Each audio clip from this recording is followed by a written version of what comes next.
January of 2026 has come and gone, and I'm here with my first little recap video of the year. This month, I definitely switched up my habits a little bit and started playing a lot more handheld systems. Specifically, I started really loving my Rog Ally. We're going to start off with Valhalla. This game was really something that made me pick up this handheld for the first time in quite a while and kind of gave me a refresh on why it is so great. I bought this at the tail end of 2023, I believe, and I got it used. It was just something that I was sort of experimenting with. I hadn't had a PC in well over a decade, so a lot of the stuff that was on my Steam account was through Family Share or through just stuff that I purchased in like 2017. But this really surprised me this month. I spent a little bit of money that I had in credit on my account in the winter sale, and with that I decided to give Valhalla a try. Valhalla is a visual novel that takes you through bartending in a cyberpunk world.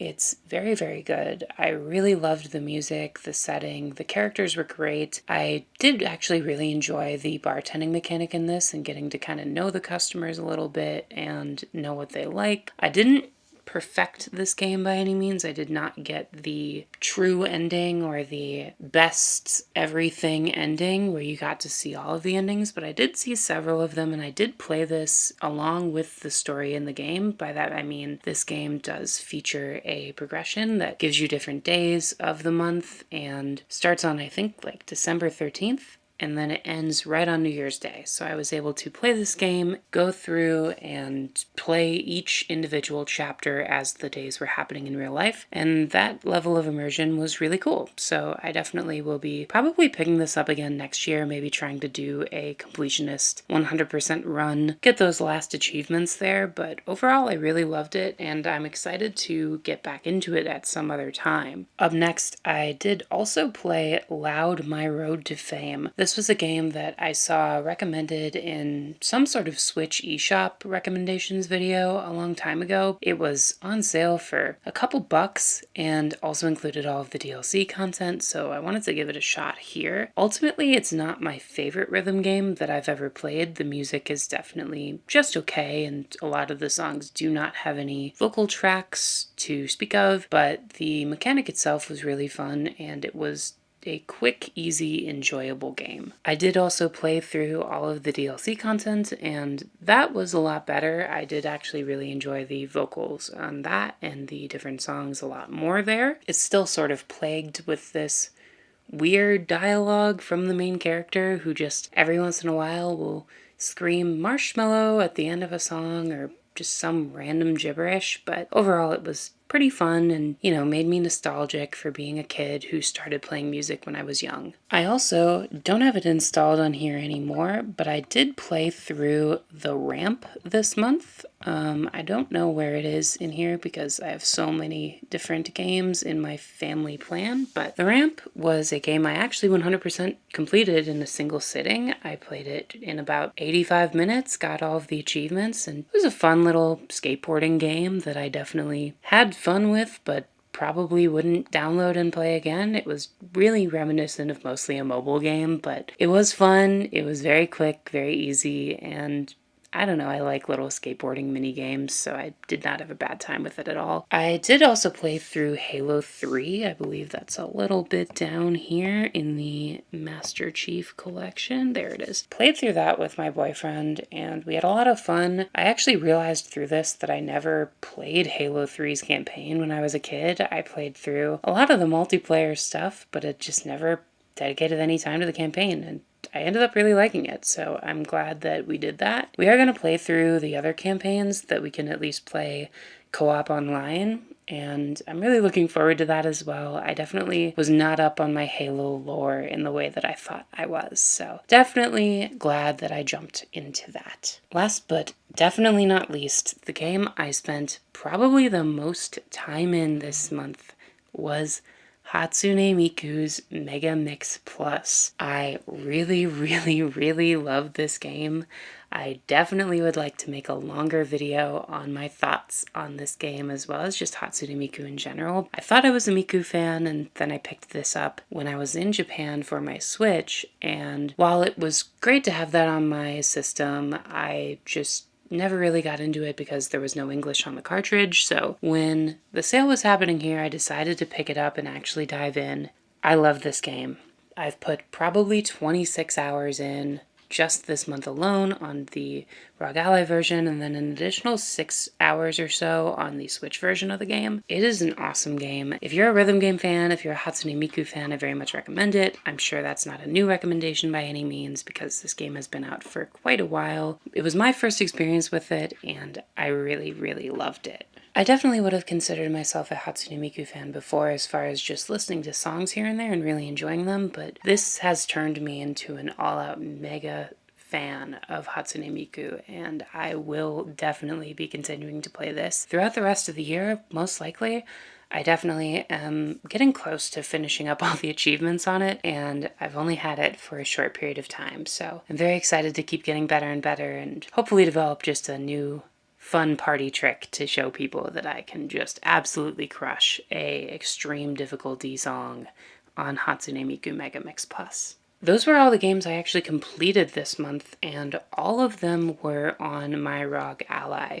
But I did play a fair amount of other games on different devices, and I do want to share a few of those here as well. Before I do, I also want to give a quick shout out to Idol Slayer, which is a game that I was cross-progressing in on both my Rog Ally and my phone this month, just passively. I don't know why I picked this up. It was free to download, but it's a fun little mobile game you can throw on in the background while you're at work or whatever and play it in idle. I did really enjoy that as well. Not as much as some of these bigger titles that I played through this month, but it was a fun distraction at times. Next up, we are jumping over to my Switch 2. I did play a lot of games this month on here, but I did not really progress through them in the same way that I did games on my Rog Ally. A game that really surprised me this month was Dicey Dungeons. I played like 6 or 7 hours of this just independently and with my boyfriend while he was hanging around, and this was in Nintendo's winter sale, and I'd had my eye on it for a little while. It's a roguelike, which is something that I do enjoy from time to time, but I liked the added element of each of the combat styles being based around dice and different attacks with rolls, and it was on sale for pretty cheap, so decided to give it a try. Really loved it. It's a lot of fun. I'm definitely not as far in as I could be because I was so in with my Rog Ally this month instead, but about 5 hours in, and overall I would say I definitely already have gotten my money's worth. I'm excited to keep playing it. I believe this also had a lot of the DLC content included just right off the bat, so there's a lot of stuff here for what I believe was only a few dollars that I actually paid for it, so very much enjoyed that. I did also play a little bit of Fantasy Life I, the Girl Who Steals Time. I'm about 5 or 6 hours into this, and it is really cool. However, I just honestly feel like the grind to get to the actual story at times has sort of deterred me, just because there have been other things that have been higher on my list, especially my girl Hatsune Miku, who really sucked my time away this month.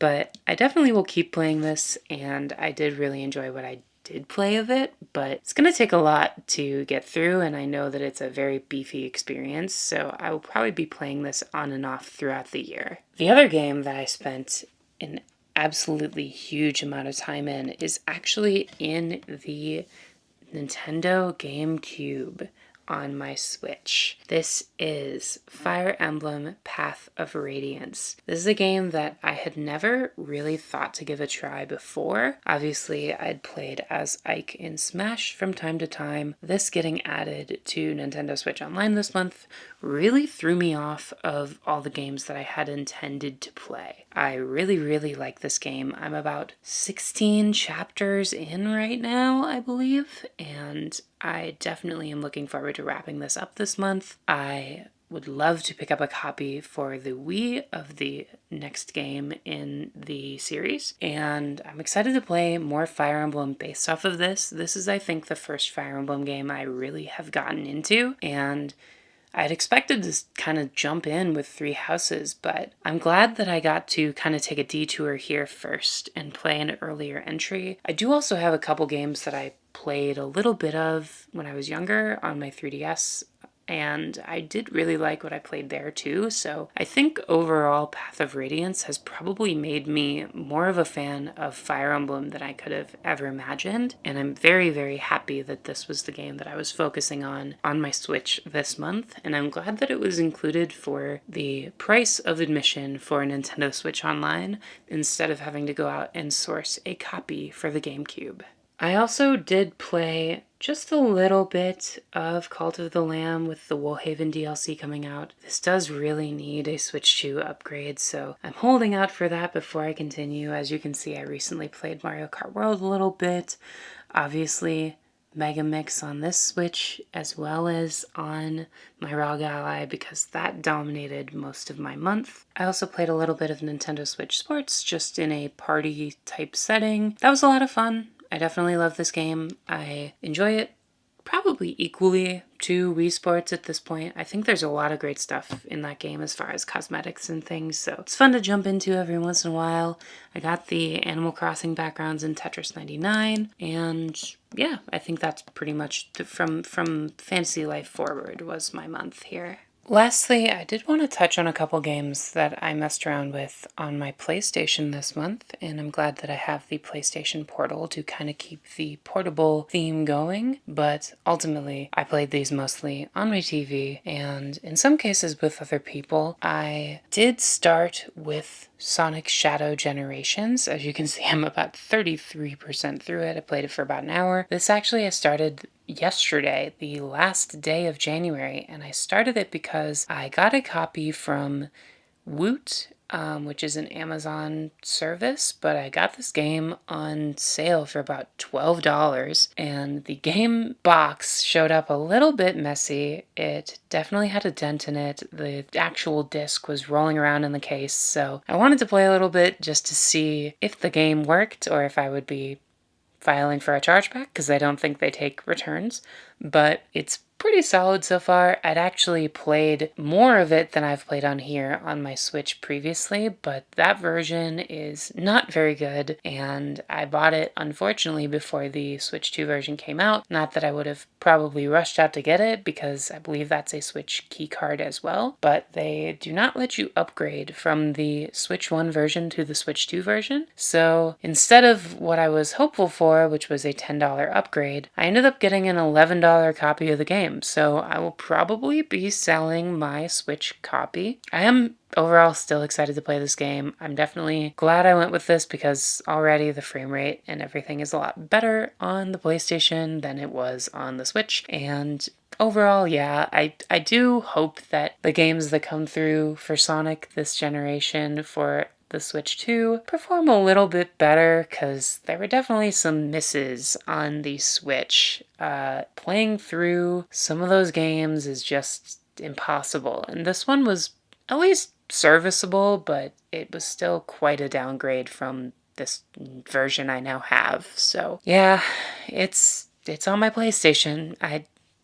I'll play it here. I did start off with Doki Doki Literature Club Plus. I have been putting this one off for a long time. As you can see, I've only just barely scratched the surface, but I spent about an hour with it a couple nights ago, and I will be playing through this month, I believe. I have it in so many different places. I have it through Family Share on Steam. I have a Switch copy that I got for insanely cheap. I think it was like $10. And then this is actually a game as you can see there, through PlayStation Plus. I did not resubscribe to PlayStation Plus Extra this year. That's, I believe, the tier that I had, but I still wanted to claim the essential games, and so this month, question mark, because I bought the subscription on January 28th, I decided to just kind of grab the games for January, and then I'll grab the February games, and then I will let it lapse, and then at the end of March I'll probably get another one for $10 just to kind of keep claiming these titles. But now that I have PlayStation Plus for the moment, I decided to pick up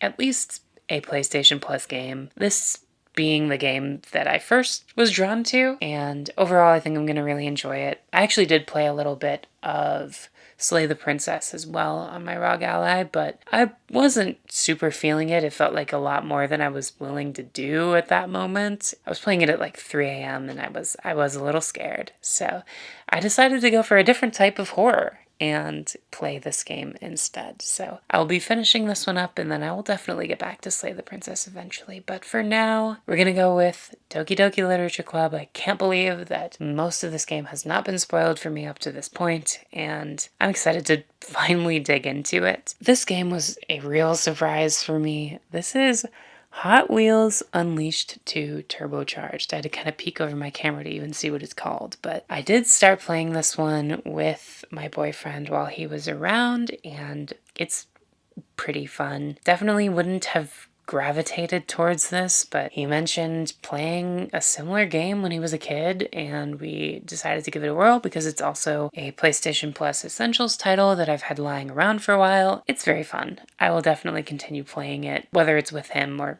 when he's not around, because just jumping in and doing a couple laps here and there is pretty cool. Anyway, those are the things that I really took seriously this month. I might do another video of just like games that I tried and either dropped or will come back to, just because there were a lot of games that I was just messing around with to see what I was feeling. I didn't really go into this year with like a plan, and I don't really think that that's necessary for something that's just like a fun hobby. I don't know. I'm not planning out which TV shows I'm going to watch. I'm not planning out which movies I'm going to see. Like, it's just whatever feels good in the moment, and that's what I was doing this month in gaming. So there are a lot of other games that I could talk about, but for now, I'll leave it here. These were the big ones. Let me know if you played any of these and liked them. Let me know if you think they're hot garbage, and I will take that into consideration as well. Goodbye.